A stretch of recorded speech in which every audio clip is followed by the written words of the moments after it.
এবার শুনতে পাচ্ছি। আচ্ছা, ঠিক আছে। উপস্থিত সকল চিকিৎসক বিন্দুকে যথাযথ সম্মান এবং মর্যাদা জানিয়ে আজকে আলোচনা শুরু করছি। এবং আমি প্রতিদিনের মতোই একটা মানসিক রুব্রিক নিয়ে আলোচনা করব। পরে আমার স্যার, আমার গুরু, শিক্ষাগুরু ডাক্তার কেসি দাসের বই থেকে আমরা কিছু শিখব বা আলোচনা করব। প্রথম হচ্ছে সেন্সুরিয়াস বা ক্রিটিক্যাল। সেন্সোরিয়াস কমা দিয়ে ক্রিটিক্যাল দুটোর কিন্তু ডিকশনারিগত মানের পার্থক্য আমি খুঁজে বার করতে পারি। তবু আমরা দুটোরই একই মানে দেখা যাচ্ছে। এখন ডাক্তার কেন কি কারণে ওটা দিয়েছেন, দুটো কি দিয়েছেন কেন, এটা মানে জোর দেওয়ার জন্য কিনা আমি সেটা বলতে পারছি না। যাই হোক, আমি সেন্সুরিয়াস কথাটাকে গুরুত্ব দেবো, কারণ আমরা স্যারের কাছে সেন্সুরিয়াস কথাটাই শিখেছি। তা সেন্সুরিয়াস এর বাংলা অর্থ কি? দোষদর্শী, ত্রুটি সন্ধানী, তীব্র সমালোচনাপূর্ণ, ছিদ্রান্বেষী ইত্যাদি। ডিকশনারিতে বিভিন্ন রকম মানে আছে। এখন ক্রিটিক্যাল কথার সঙ্গে কিন্তু সমালোচনার একটু যুক্ত আছে। ক্রিটিক্যাল কথার সঙ্গে একটা পার্থক্য আছে সেন্সিওসের ক্ষেত্রে। ক্রিটিক্যালের ক্ষেত্রটা হচ্ছে কি, সমালোচনা করার তার একটা প্রবণতা আছে। ছিদ্রান্বেষী, আচ্ছা একটু করে আসি। আমাদের এক বন্ধু ছিল। তা সেই বন্ধু, আমরা তখন অল্প বয়স, তখন তখন তো গ্রামে ওই ক্যাটারিং সিস্টেম ছিল না। আমাদের এই পাড়ায় কারো বিয়ে হলে বা অনুষ্ঠান হলে পরে আমাদের এই গ্রুপটাকে বলতে হয়, তোরা একটু পরিবেশন করে দিবি, তো তোরা একটু দেখে শুনে দিবি। তা আমরা সেটা খুব আনন্দের সঙ্গেই করতাম। সেই গ্রুপে সে ছিল।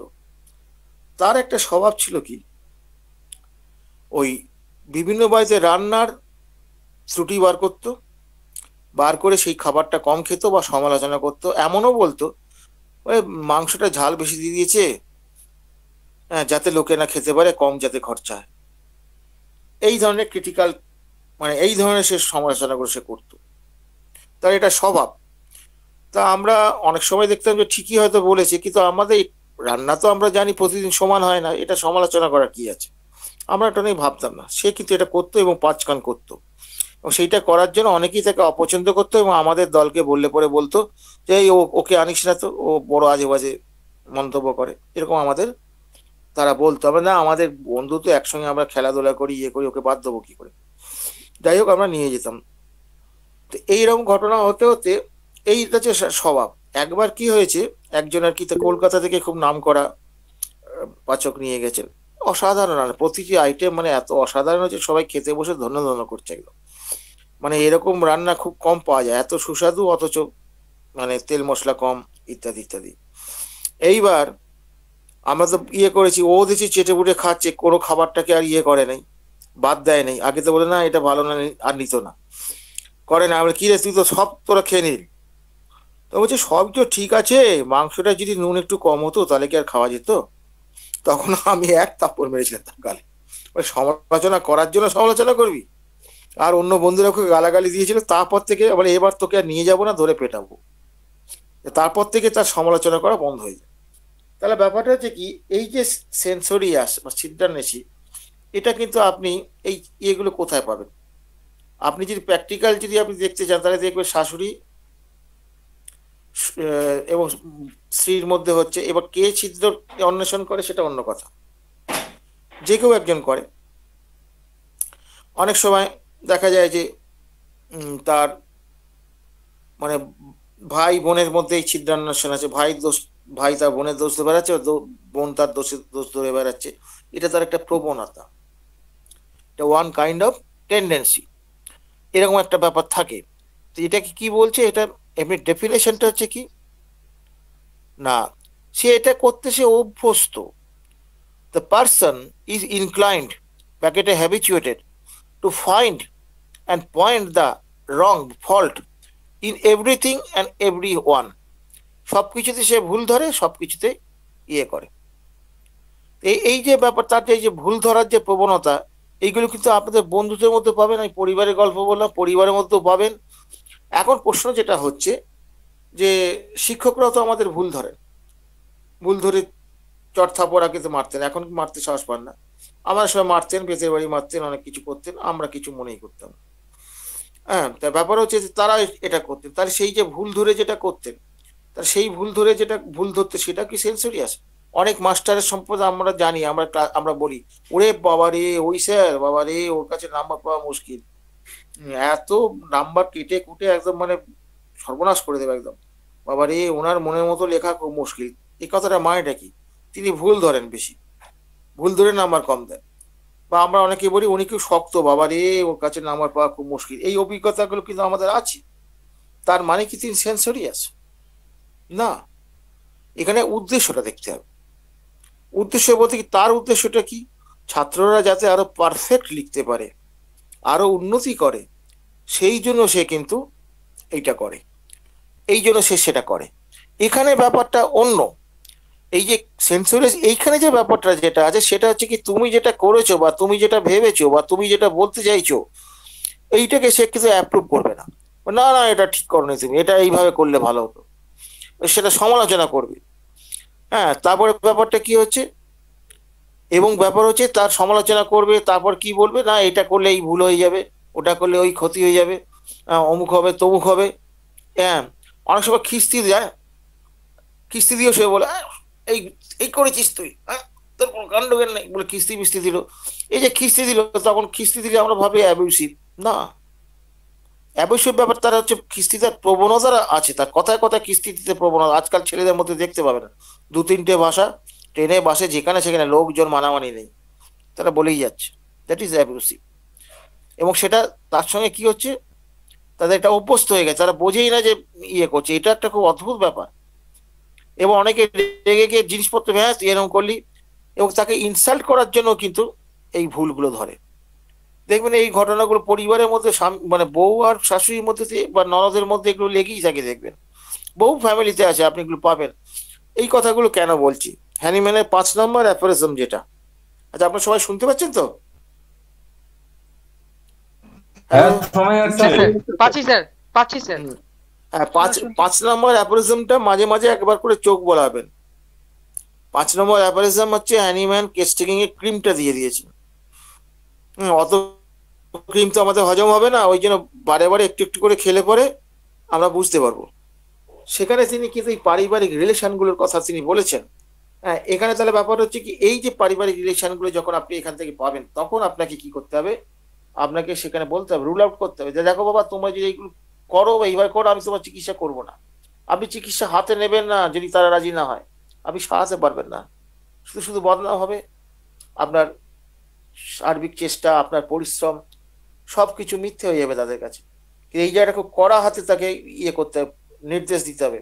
মানে ডাক্তারের উদ্দেশ্য তার ভালো করা, সেই ভালো করার উদ্দেশ্যে গেলে অর্ডার ইন মেন্টালিটি থাকতে হবে। সে কিন্তু অর্ডার পালন করবে না, অর্ডার দেবে সে। এটা তার যদি মেন্টালিটি না থাকে, সে কিন্তু ডাক্তারি করতে পারবে না, কন্ট্রোলই করতে পারবে না পেশেন্ট। তাহলে দেখা যাচ্ছে কি, এই যে তার সমালোচনামূলক এই জায়গাটা তার আছে। এইবার হচ্ছে কি, এই যারা সিদ্ধান্ত নেশি, তাদের কিন্তু মূল উদ্দেশ্য তোমাকে ছোট করা, তোমাকে অপমান করা। এবং কিসের জন্য সে করছে? অপমান করবে, তর্ক করবে, যেটাকে এঁড়ে তর্ক বলে। এঁড়ে তর্ক মানে আবল তাবল তর্ক এরকম করে। তো ব্যাপার হচ্ছে যে এই যে তারা করে, এইখানে পেছনে তার কি করে, তার ইগো থাকে। সেই ব্যক্তির ইগোর জন্য সে এরকম কাণ্ডটা করে, এবং সেটা তার কথার মধ্যে দিয়ে বোঝা যাবে। সে তাকে ছোট করছে বা ইয়ে করছে, বা তাকে অপমান করার চেষ্টা করছে, বিভিন্ন রকম ভাবে তাকে অপদস্থ করার চেষ্টা করছে, এটা তার উদ্দেশ্য। এটা কিন্তু সে যে সবসময় ইচ্ছে করে করে, তার এত অটোমেটিক হয়ে যায়, তার এগুলো এরও এমন ভাবে হ্যাবিচুয়েটেড হয়ে যায়, সে করেই ফেলে, সে করেই ফেলে। এমন কি, আমরা এই দেখবেন আমাদের মধ্যে একটু ছোটখাটো একটু ব্যাপার দেখবেন, যেমন ক্রিকেট খেলতে গেছে বা ফুটবল খেলতে গেছে, অনেক ইয়ে দেখবেন বন্ধুদের মধ্যে, আরে বাবা আরে এইটা গোল করতে পারেন, আমি হলে গোল করে দিতাম, এটা সে মজা করে বলছে। কিন্তু সে বারবার যদি তার ওই রকম একটা বড় প্লেয়ার, তার যদি সে বারবার এরকম ভুল ধরবার চেষ্টা করে এবং সমালোচনা করে, আপনাদের শুনতে দেবে না, তার সমালোচনার সে বলে যাবে। আপনি যদি কোনো প্রতিবাদ করেন বা যদি বলে তুই এইভাবে বলছিস কেন, দেখ না খেলাটা দেখ না, এইভাবে এইসব খেলা দেখা যায় না, অমুক তমুক, পালাবেও না সে। এই যে তার এই যে ছিদ্রান্বেষ করা, ভুল ধরা, এই যে বাতিক, এই বাতিক কিন্তু তাদের যায় না। এটা শুধু খেলোয়াড় বলে নয়, অনেকে তার সিনিয়রদের ভুল ধরে, অনেকে মাস্টারদের ভুল ধরে। হ্যাঁ, মাস্টাররা ভুল করে থাকলে নিশ্চয়ই ভুল ধরবে, সেটা যুক্তিসঙ্গত ভাবে, সেখানে সম্মানজনক ভাবে তার ভুল ধরবেন। সেটা স্যার, ধরো স্যার যদি কিছু মনে না করেন, ক্ষমা করবেন, আমি আপনার ছাত্র, আমার একটা এখানে মনে হচ্ছে যে স্যার এটা এই হলে মনে হয় ভালো হয়, আপনি একটু ভেবে চিন্তে করুন। এই যে তার বলার মধ্যে বিনয় ভাবটা এটা থাকবে, এইটা হচ্ছে ঠিক আছে। কিন্তু তাকে স্যারকে যদি সে জোর জবরদস্তি করে অপদস্থ করে তাকে মানে তারা ঔদ্ধত্য ভাবে যদি সেই সব কথা বলে, তখন সেটা তার উদ্দেশ্যটা কি? এটা শুধু স্যার কি করে তা না, তার বাবাকে করে, তার মাকেও করে, পাড়া প্রতিবেশী এইরকম লোকেদের সঙ্গে দেখবেন লোকে কিন্তু এড়িয়ে চলে, এদের এড়িয়ে চলে। দে আর সাইকোটিক ইন নেচার। কারণ তার মূল উদ্দেশ্য কি? আমি বড়, আমি ভুল ধরতে পারি, আমি ভুল করি না, তুমি ভুল করেছো, তোমার ভুল আমি ধরিয়ে দেবো। এবং সেই ধরিয়ে দেওয়ার কোনো জায়গা নেই, লোকজনের মাঝেও ধরিয়ে দেবে। যদি তার ভালোবাসা থাকতো তাহলে সে বলতে থাকলে, বাবা এটা তুই এরকম করলি তো, এটা থেকে এরকম হতে পারে, তুই একটু ভেবে দেখিস। এইটা হচ্ছে গঠনমূলক ভুল ধরা। আর এখানে গঠনমূলক ব্যাপারটা না, সে যাই করুক, সে যাই করুক, এমনকি সে যদি বলে যে, তাকে যদি বলে তুই এইটা আমি এইভাবে বললাম, এইভাবে কর, ওইভাবে সে করলো, করার পর বললি তোকে আমি এইভাবে তো সব বলেছি, তুই এই জায়গাটা তুই এরকম করলি কেন, আমি বলিনি বলে তুই ভুল করবি? ভুল তার ধরবি। এইসব মানুষ কিন্তু আপনি পাবেন, বিশেষ করে আপনি বেশি পাবেন আপনি শ্বশুর শাশুড়ি, বা সরি শাশুড়ি আর বউ, বা ননদ বৌমা, এই রিলেশন গুলো যখন দেখবেন, কে কে বাড়িতে আছে আপনার তো জিজ্ঞেস করা উচিত পেশেন্ট যখন দেখবেন। কারণ ব্যাপার হচ্ছে কি, এইগুলো তো মানে এক্সাইটিং কজ বা মেনটেনিং কজের উৎস তো। আপনি যত সিমটমই পান না কেন, আপনি যদি মেনটেনিং কজ বা যদি আপনি এক্সাইটিং কজটা না বার করতে পারেন, তাহলে আপনার কিন্তু চিকিৎসা করা খুব কঠিন, চিকিৎসা করা খুব কঠিন। সিমটম জুড়ে দিলাম, ওষুধ এসে গেল, কম্পিউটারে ফেলে দিলাম, এই একটি জায়গায় কম্পিউটার ফেল করবে। কারণ ব্যাপার হচ্ছে কি, আর্টটা কিন্তু কম্পিউটারের পক্ষে সম্ভব নয়, কোনোদিনই সম্ভব নয়। কম্পিউটারাইজ যে হোমিওপ্যাথি, যে একটা সব বলা হচ্ছে অঙ্কের নাম করে, এগুলো জড়বিজ্ঞানের হিসেব। জড়বিজ্ঞানে কি করা হয়? জড়বিজ্ঞানে আহ অঙ্কের হিসেবে সবকিছু হয়, এখানে তা হবে না।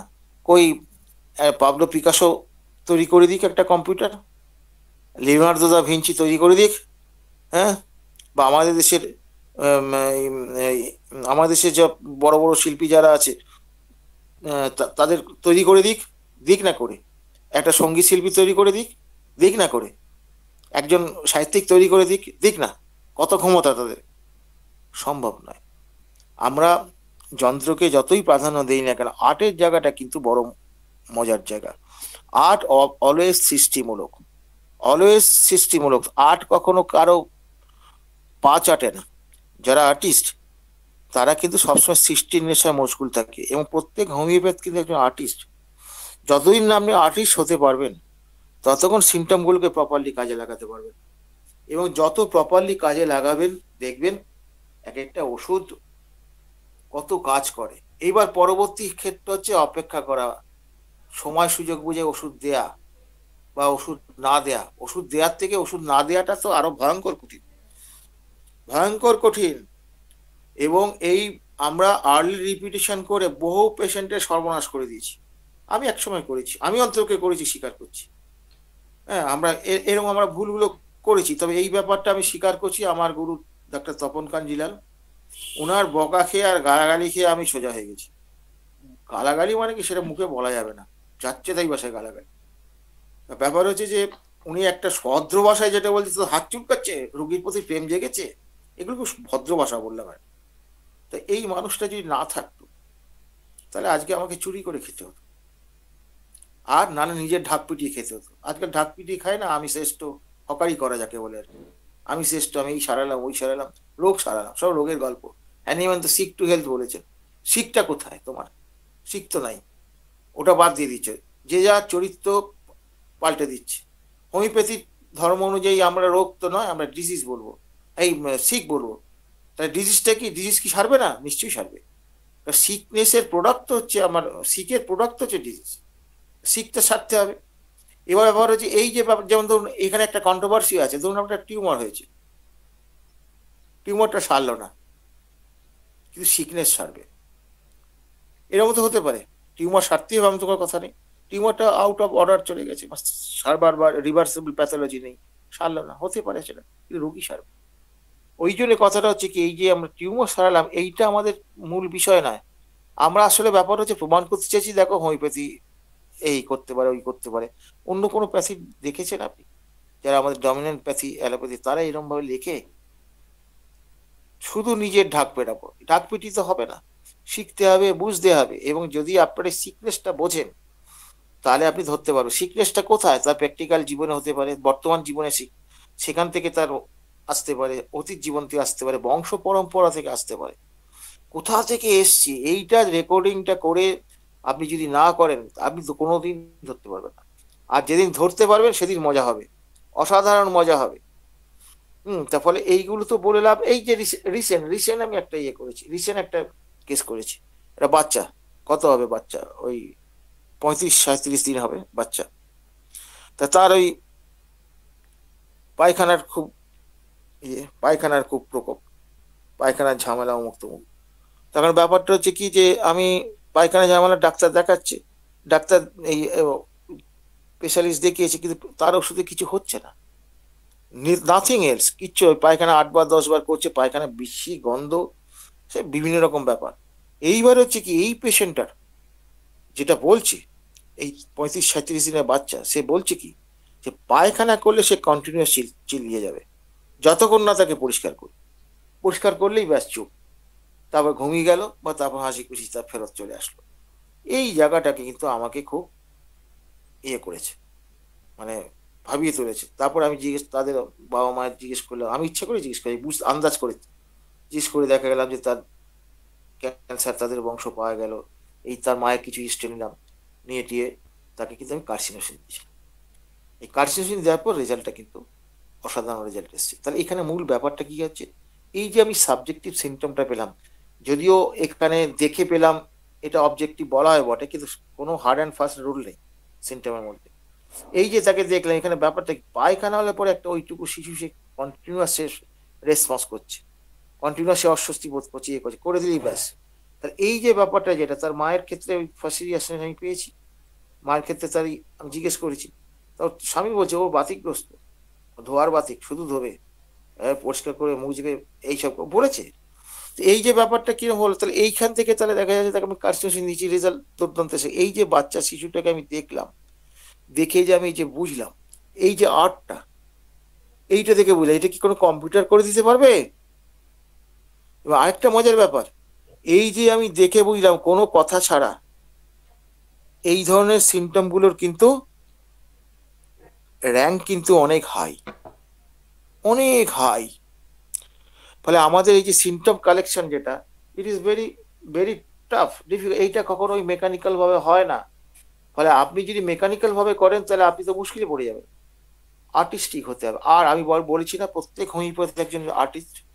অ্যাকচুয়ালি হোমিওপ্যাথের মূল্যই দিতে পারে না সাধারণ মানুষ, দিতে পারে না বা দেয় না, দিতে চায় না, দরকার বলে আদায় করে নিতে হবে, এটা নিয়ে কোনো সন্দেহ নেই, কিন্তু নিষ্ঠুর ভাবে না, এইটা আমাদের ভাবতে হবে। তাহলে আপাতত আমি এই সেন্সোরিয়াস নিয়ে আলোচনাটা বন্ধ করলাম। এবার সিনিয়র কেউ যদি আসেন এটার সঙ্গে যোগ করতে পারেন, এবং পরবর্তীকালে আমরা ওই যারা এখানে উপস্থিত আছেন তাদের কাছ থেকে আমি প্রশ্ন আশা করব। যদি কোনো প্রশ্ন থাকে আমাকে বলবেন, আমি চেষ্টা করবো উত্তর দেওয়ার। আচ্ছা, ধন্যবাদ স্যারকে। যে রুব্রিকটি নিয়ে আলোচনা হলো, এনে কারো কোনো প্রশ্ন আছে? আমাদের মাঝে স্বপন ভুরে স্যার আছেন, উনি তো লেফট হয়ে গেলেন। কেউ কিছু অ্যাড করতে চাইলে?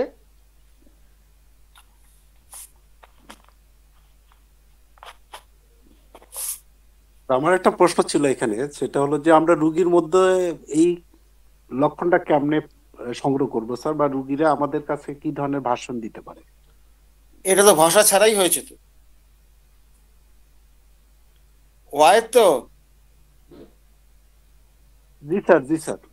মনে আছে আপনার ওই ওই 28 দিন না হ্যাঁ 27 স্যার, দিনের বাচ্চাটাকে? জি স্যার, আমার মনে আছে স্যার, কিন্তু আমি ওই যে সেন্সোরিয়াস যে রুব্রিক্সটা স্যার আপনি বললেন, সুন্দর ব্যাখ্যা হয়েছে, সেন্সুরিয়াসটা এখানে বুঝতে পাইনি, পেরেছি। এখানে সেন্সুরিয়াস নয়। এই না, আমি পেশেন্টের ওই আমি রুব্রিক্সটা সম্বন্ধে জানতে চাচ্ছি স্যার। ওই তো আমি বললাম তো যে তার ওই শাশুড়ি আর বৌমার রিলেশন, ননদের সঙ্গে রিলেশন, এগুলো দেখতে হবে তো, বোঝা যাবে ব্যাপারটা। পেশেন্ট যখন আসবে, পেশেন্ট তো এগুলো স্যার আমাদের কাছে বলতে চাবে না, তার যেহেতু এগুলো তার উইক পয়েন্ট। তো আমরা রুগীর কাছ থেকে কিভাবে লক্ষণটা ধরতে পারি, বা রুগীরা আমাদেরকে কিভাবে কিরকম ভাষণ দিতে পারে, হ্যাঁ হ্যাঁ, এই সেটা ব্যাপারে সেটা যদি স্যার উপায় কোনো আছে। প্র্যাকটিক্যাল যদি। সেটা হচ্ছে যে পেশেন্টকে পেশেন্ট পেশেন্টকে আলাদাভাবে জিজ্ঞেস করতে বলতে, যারা আসবে নতুন পেশেন্ট তাদের বলবেন যে দেখুন, আপনাদের কিন্তু প্রয়োজন হলে আমি আলাদা করে জিজ্ঞাসাবাদ করতে পারি, সেটা যদি আপত্তি থাকে তাহলে আসবেন না, ঠিক আছে? তার জুনিয়রদের এখনই আপত্তি থাকে আসবেন না, এই বড় কথাটা না বলাই ভালো। জুনিয়রদের বলতে হবে দেখুন, আলাদা করে আমাদের নিয়ম আছে, আমরা কিন্তু আপনাদের আলাদা করে ইয়ে দেব, আলাদা করে আমি কিছু প্রশ্ন আমাদের আছে যেগুলো সবার সামনে আমি করতে পারবো না, এইভাবে তাকে রাজি করাতে হবে। এইবার তারপর কি পেশেন্টটা, এইবার পেশেন্টের কথাগুলো শুনে অনেক সময় বউরা কিন্তু মিথ্যা কথাও বলে, বা শাশুড়িও মিথ্যা কথা বলে, মিথ্যা কথা বলার প্রবণতা অনেকে থাকে এরকম। সেটা আপনাকে ওইখান থেকে কথাগুলো বার করেন। এইবার কি করতে হবে, যে পেশেন্ট ধরুন তাকে বার করে দিলেন, বার করে দিয়ে এইবার এদের সঙ্গে কথা বলতে হবে। এই দুটোর ক্রস করলে পরে আপনি ধরে ফেলবেন, ধরতে অসুবিধা হবে না। ক্রস করলে না দুটোর মধ্যে একটা, দু ধরনের কথা শুনলেন, তো ওখান থেকে আপনি বুঝে যাবেন ব্যাপারটা কি। দেয়ার ইজ সামথিং রং, এটা তো বুঝতে পারছেন, এটা নিয়ে কোনো সন্দেহ নেই। বুঝে গেছে ব্যাপারটা? হ্যালো? জি স্যার, বুঝতে পেরেছি স্যার, ধন্যবাদ স্যার। আমি এই রিসেন্ট আবার ওই কাশি একটা মেরেছি বাচ্চাকে, এই সপ্তাহখানেক আগে। আচ্ছা, আর কারো কোনো প্রশ্ন আছে? সেন্সোরিয়াস রুব্রিকটি নিয়ে কারো যদি প্রশ্ন থাকে করুন।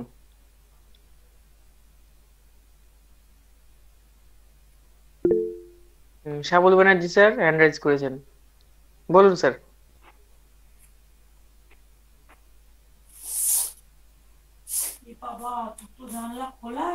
এবার জানলাটা বন্ধ করে দাও, ও নেট নেট আসছিল না, ওই জন্য জানলা খুলেছি।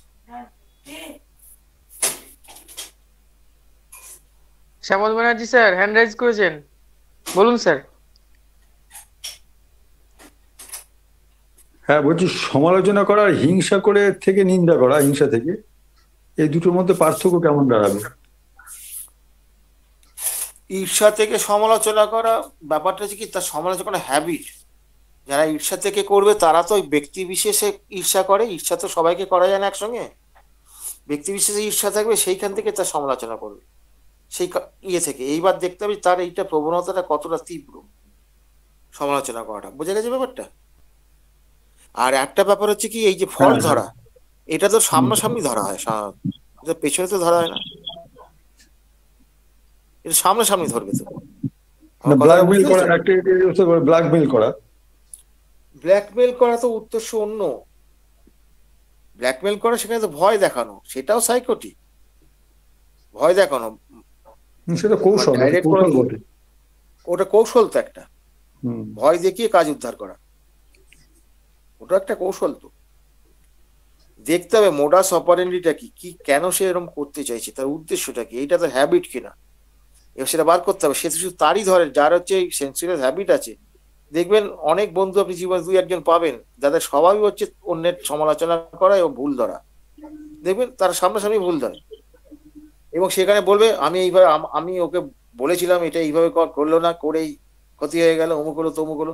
দেখবেন বলতেই থাকবে সবসময় আমিকে দেখবেন ইয়ে করবে, যখন এই সেন্সিটিভ থাকবে তখন আমিকে ইয়ে করবে। আর যে ক্ষেত্রে ধরুন আপনার ওই ইয়ে থাকবে, ওই ঈর্ষা থাকবে, সেখানে আমিটা থাকবে না, আমিটা ব্যাকে থাকবে, বুঝতে দেবে না সে। কথাটা বোঝা গেছে ব্যাপারটা? এটা চাপ হাইডিং নেচার একটা। হাইডিং নেচার তো আমিতেও আছে, আমি তো ইগো, এখানেও হাইডিং নেচার আছে, কিন্তু এইখানে হাইডিং নেচার নেই। ইগোর ক্ষেত্রে হচ্ছে শো করা, শোম্যানশিপ। দুটো রূপ তো, এক ইনকর্ডিনেশন না, যা নয় তার থেকে বেশি, আর যা আছে তার থেকে কম দেখানো, দেখানো, এটা জোর করে দেখানো। এই যে দুটো ব্যাপার, দুটোই তো আপনার ইনকর্ডিনেশন। দুটো হ্যাঁ। অনুপাত থাকবে। আপনি যদি মেডোরিনাম আর থুজার মধ্যে যদি দেখেন, মেডোরিনামের পেশেন্ট হচ্ছে হাইলাইট করবে নিজেকে, আমি খুব ভালো, আমি খুব ইয়ে, তার জন্য সে দান ধ্যান করবে, ইত্যাদি ইত্যাদি অনেক কিছু সে করবে, সে ওইটা সে নিজেকে হাইলাইট করার চেষ্টা করে, সেটা কিন্তু এক্সাজারেশন, অতিরঞ্জন করা, এটা সে করবে।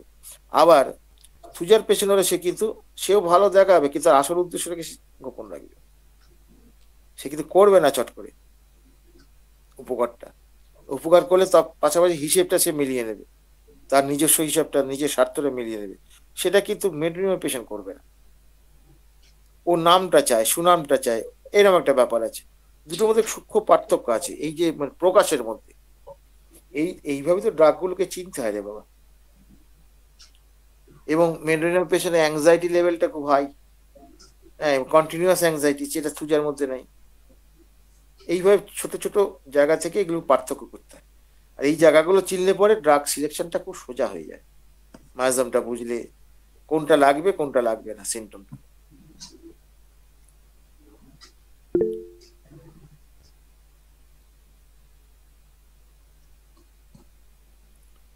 আচ্ছা, স্যার এখানে একটা প্রশ্ন এসছে, কি? ফাস্টিডিয়াসের আর্সেনিক আর কার্সিনোজেনের পার্থক্য। এটা গভীরতার পার্থক্য, গভীরতার পার্থক্য। একটা ড্রাগের আমরা আর্সেনিক দেখতে গেলে শুধুমাত্র ফাস্টিডিয়াস দিয়ে আমরা তাকে ইয়ে করতে পারবো না। দুটো মাপ মাপ, কারণ আমাদের এইসব মাপ করার তো কোনো মেশিন নেই, ফিতে নেই। এটা হচ্ছে অবজারভেশন করে দেখতে হবে দুটোর মধ্যে পার্থক্যটা কোথায়। দুটোতেই ফাস্টিডিয়াস পাওয়া যেতে পারে, পাওয়া না পাওয়ার কোনো কারণ নেই। এইবার দেখতে হবে সেই ফাস্টিডিয়াসের গভীরতাটা কতটা, আদার সিমটমের সঙ্গে ট্যালি করে দেখতে হবে তার সাইকোটিক গভীরতাটা কতটা। আর সাইকোটিক গভীরতা আর্সেনিকের থেকে ওই কার্সিনোসিনের অনেক বেশি। এই মাপটা বুঝতে হবে, শুধু একটা সিমটম দিয়ে ফাইনাল করা যায় না।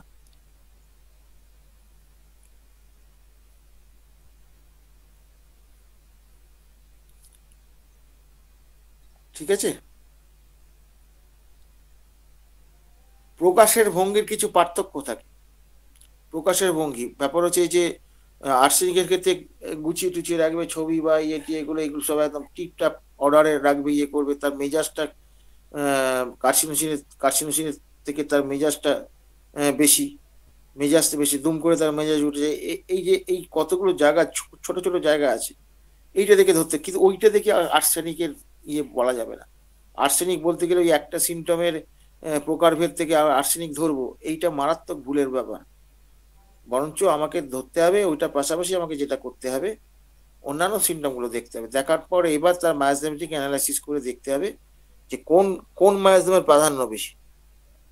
ফলে শুধুমাত্র সিমটমের প্রাধান্য দেখলে হবে না। সিমটম আমরা তো এর আগেও আলোচনা করেছি আমি থুজা চ্যাপ্টারে, যেখানে ওই সাইকোটিক ইয়ে সাইকোটিক কেসগুলোতে কি হবে না, ওই আর্সেনিকের সিমটম সব ম্যাচিং করে যাবে, কিন্তু সারবে না, কারণ তার গভীরতা নেই। ফলে ম্যাচিং করলেই শুধু হচ্ছে না, মায়াজমেটিক ম্যাচিংটা করছে কিনা সেটাও বুঝতে হবে। এইখানেই তো গন্ডগোলের জায়গা, এইটাই তো আর্টের জায়গা। এটা তো আপনার রেপার্টারি দেখাবে না, কোনোদিন দেখাবে না। এটা করতে করতে এসে যাবে, এই পার্থক্যটা নিজে নিজে উপলব্ধি করা যায় করতে করতে, না এইটা আর্সেনিকের, এটা ইয়ের না, এটা বুঝে যায়। স্যার এই আধুনিক যে সাইকোলজি আর আমাদের হোমিওপ্যাথি সাইকোলজি এর মধ্যে সম্পর্ক কিরকম? সম্পর্ক যদি কোনোটা মিলে যায় তাহলে ভালো, অসুবিধা কিছু নেই, না মিললে কোনো আপত্তি নেই। কারণ আমাদের তো সাইকোলজিক্যাল ব্যাপারটা মোর অরলেস তো ড্রাগ প্রুভিং করে পাওয়া, আর ওদের তো ওটা তা না, ওটা তো তাত্ত্বিক ব্যাপার, ওরা তো ড্রাগ ড্রাগ প্রুভিং করে নিচ্ছে। ওইখানেই তো মূল গেঁড়াকলটা, তাত্ত্বিক ব্যাপার। আর এখানে ব্যাপারটা কিরকম, ড্রাগ প্রুভিং করে পাওয়া গেছে, ওষুধ দেওয়ার পর তার মানসিক পরিবর্তনগুলো তো আমরা দেখতে পাই, স্টেজ বাই স্টেজ যে পরিবর্তনগুলো, যারা একটু কিন অবজারভার তারা তো দেখতে পায় কিভাবে স্টেজগুলো আস্তে আস্তে ইমপ্রুভ করছে। ইমপ্রুভ করলে তার হচ্ছে এক্সপ্রেশনও ইমপ্রুভ করে যায়, পেশেন্টের পেশেন্টের এক্সপ্রেশনও ইমপ্রুভ করে যায়, আমরা এটা দেখতে পাচ্ছি। যেমন ধরুন রাগের ব্যাপারে আগেতে রাগটা কেমন ছিল না, ওই একদিন কোনো ঝামেলার পরে আমার 15 দিন 20 দিন মনের মধ্যে ঘুরঘুর করতো। ওষুধ দেওয়া হলো, ওষুধ দেওয়ার পর ধীরে ধীরে ওই থাকাটা, ওই এতদিন ধরে থাকাটা কমে গেল। কমে গিয়ে তারপরে দেখা গেল যে একটা সময় গিয়ে ওটা চলে গেল। তারপরে রাগের ব্যাপারটা যে ক্ষণিক রাগ চলে আসলো, ক্ষণিক রাগ চলে আসলো। এই ক্ষণিক রাগের মধ্যে আবার ইন্টেন্সিটি থেকে বুঝতে হবে সোরা স্টেজ না সিপিলিটিক স্টেজ, এইটা বুঝতে হবে। এটা তারপর দেখা গেল একটা জায়গায় স্ট্যান্ড স্টিল হয়ে গেল, এটা মোটামুটি শরিক স্টেট, মানে এরকম রাগ থাকতে পারে, অসুবিধা কিছু মানে খতরনাক কিছু নয় বা কষ্টদায়ক মারাত্মক কিছু নয়, ওইটা তার নর্মাল কোয়ালিটিতে চলে আসলো। এই যে পরিবর্তনগুলো আমরা দেখতে পাই সাইকোলজি, যে প্র্যাকটিক্যাল পরিবর্তনগুলো, এই পরিবর্তনগুলো স্টেজ বাই স্টেজ দেখাতে পারবে না, তাত্ত্বিক ব্যাপার তো। আর তাত্ত্বিক ব্যাপার ওরা ওই কাউন্সিলিং করে যেটুকু করতে পারে, কাউন্সিলিং করলে সবাই নেবে, সাইকোটিক পেশেন্ট নেবে, সিপিলিসি যে ডাল পেশেন্ট হয় সে নিতে পারবে। সিপিলিটিক পেশেন্টের ক্ষেত্রে কি করা হয়, সেখানে হ্যাবিট করা হয়, কথা বলার হ্যাবিট, কাজের হ্যাবিট, এই করে করে তাদের অভ্যাস করানো। সেটা দিয়ে তো তার তো খুলবে না, তার তো নিজস্বতা তো আসবে না কোনোদিন, যেটুকু হবে সেইটুকুই, তারপরে সে কিছু করতে পারবে না। এই জায়গাগুলো কিন্তু হোমিওপ্যাথি কিন্তু ট্রিমান্ডাস কাজ দিতে পারে। আমি বলছি না যে সব ক্ষেত্রে একদম কিওর করে দেবে তা না, কিন্তু ওদের থেকে 1000 গুণ ভালো দেবে, এটা নিয়ে কোনো সন্দেহ নেই। যে হোমিওপ্যাথিটা যদি আপনারা ঠিক মতন পড়েন, করলে আসবে, খাটতে হবে, প্রচুর খাটতে হবে। আর নিজের ফেলিওরগুলো লুকোলে হবে না, বন্ধুদের মধ্যে প্রকাশ করতে হবে। দেখ আমি এটা দিলাম, এই ছিল, এরকম কেন হলো বুঝতে পারছি না, এই আলোচনা, তারা সমালোচনা করলে সেটা সহ্য করতে শিখতে হবে। কারণ যে সমালোচনা করে বন্ধুদের মধ্যে, সে কিন্তু অ্যাকচুয়ালি তার উপকারী করতে চায়। আমরা সেটা বুঝি না, আমাদের ইগোতে লাগে, ওকে এড়িয়ে চলি, বাবারে কঠোর সমালোচনা করে, পছন্দ হয় না, তার হয়তো বলার ভাষাটা হয়তো ঠিক নেই, সেটা হতে পারে, কিন্তু হলো আমার উপকারের জন্য যদি সে বলে থাকে, মোডাস অপারেন্ডিটা যদি আমি বুঝি, তাহলে আমি রাগ করবো কেন? এইটুকু লজিক্যাল মাইন্ড তো থাকতে হবে, না থাকলে কি করে হবে? এইটুকু হলো। এইটা নিয়ে আর এই রুব্রিক নিয়ে আর কিছু বলার আছে?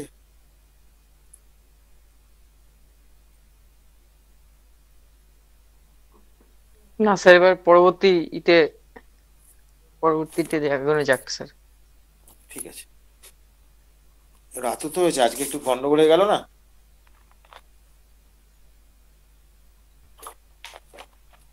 পরবর্তী বেশি যাব না আমি, রাত হয়ে গেছে তো, একটু হোক, মানে স্যারকে না ছুলে ভালো লাগে না।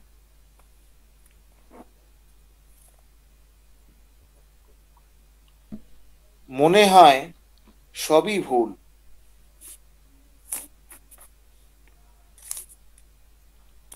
মনে হয় সবই ভুল। শুনতে পেয়েছেন?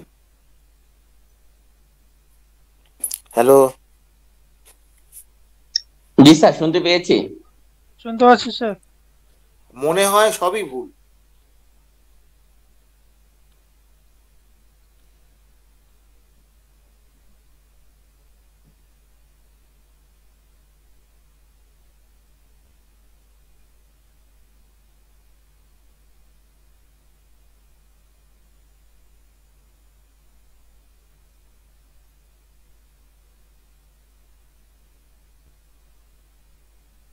মনে হয় সবই ভুল, কেউ বলবেন?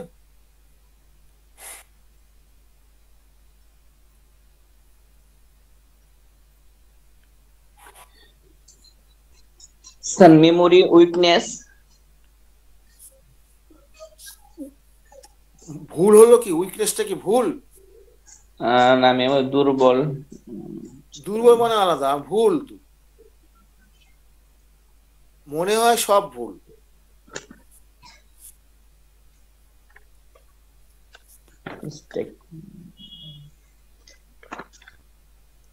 এনিওয়ান, যে কেউ বলতে পারে, কোনো ব্যাপার না।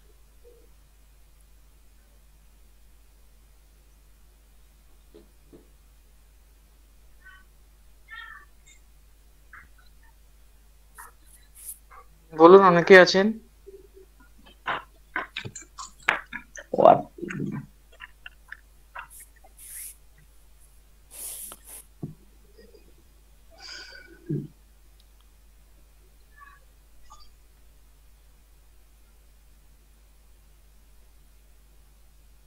স্যার বলবো, বলে হ্যাঁ দিচ্ছি।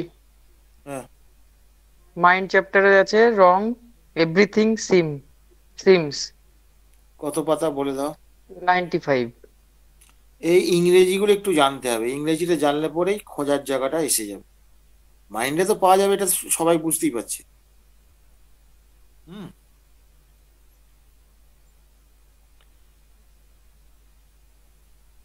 নিজের ছেলেকে ত্যাগ করে যেতে আজ আর কোনো দ্বিধা নেই। নিজের ছেলেকে ত্যাগ করে যেতে আজ আর তার কোনো দ্বিধা নেই। কি হবে?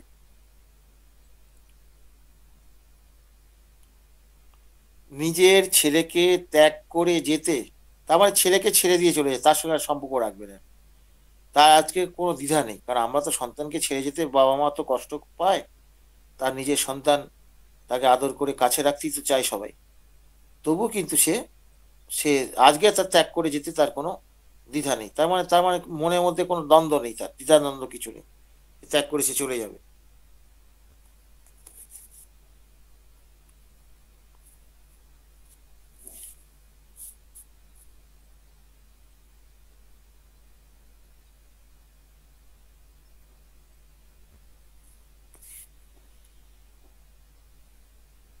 এনিওয়ান?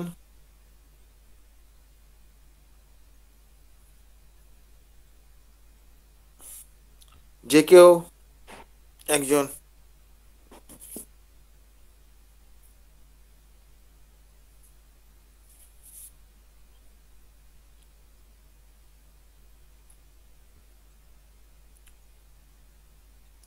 কেউ বলবেন?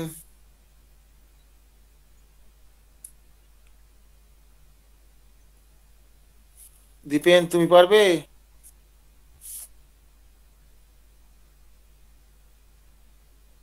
স্যার বই আছে তো, আমি বলছি না। আচ্ছা ঠিক আছে। না হলে বলতে হবে স্যার। হ্যাঁ, কেউ না পারলে তখন বলতে হবে, এইটা বোঝা তো।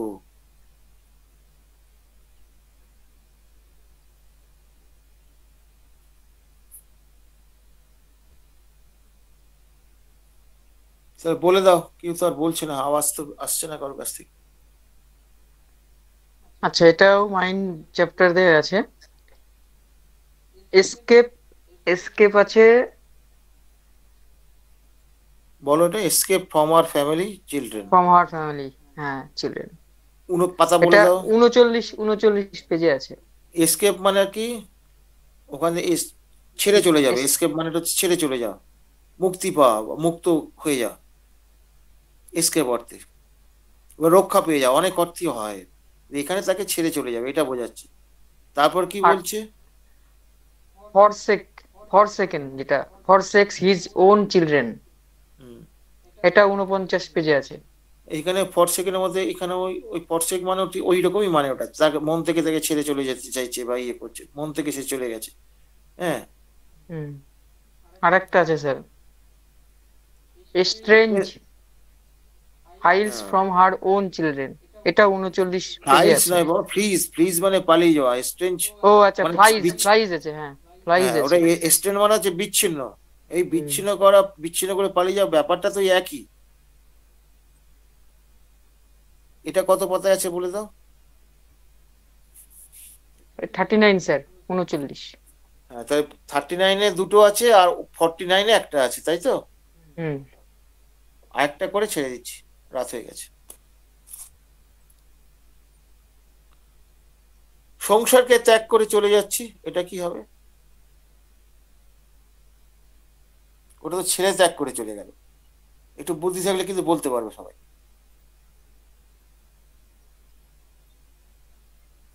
স্যার প্লিজ স্যার আরেকবার একটু বলেন স্যার, প্লিজ স্যার। কোনটা? স্যার আরেকবার একটু প্লিজ স্যার, বাংলাটা যেটা বললেন। সংসারকে ত্যাগ করে চলে যাচ্ছে, এটা? জি স্যার, এটা জি স্যার। হ্যাঁ, সংসারকে ত্যাগ করে চলে যাচ্ছি, এটা বলছে একজন। এটা ওই আগেরটা থেকে একটু বুদ্ধি নিলে পরেই হয়ে যাবে।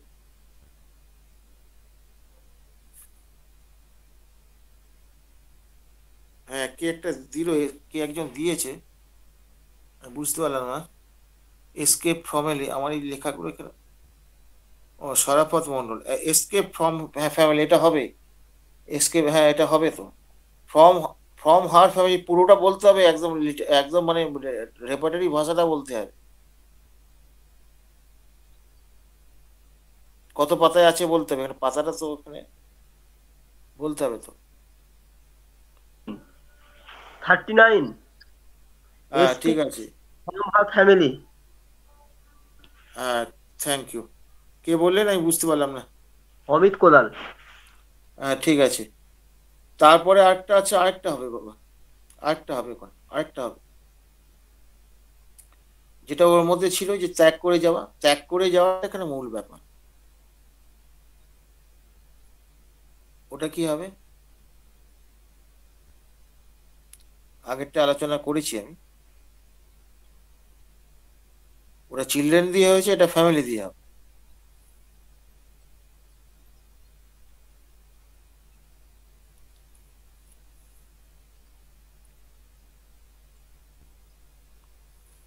শোনা যাচ্ছে?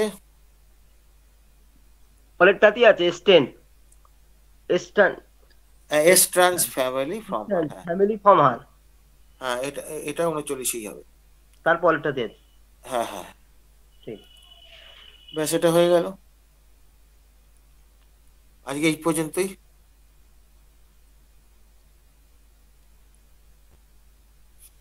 আজকে এই পর্যন্ত ইয়ে করে আমরা বিদায় নিচ্ছি।